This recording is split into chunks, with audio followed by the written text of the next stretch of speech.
Hey everybody, welcome to our home in Steamboat Springs, Colorado.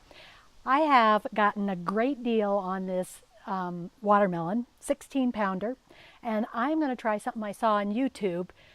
So follow along, let's see how it goes. We're going to make watermelon juice out of this so that I can make this fabulous sparkling watermelon limeade for you guys. First thing I'm going to do is going to cut a hole so I can stick my immersion blender in it. So let's see if this works. My hole's not big enough. Just a minute.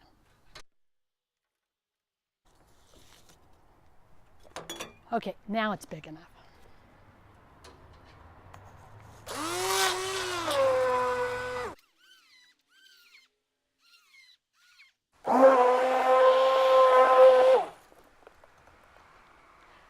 Let's see how it did.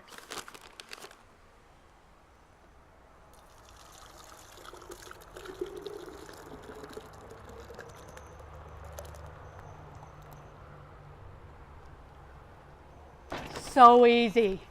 Invite company over, have them do this, and then have this fabulous watermelon beverage.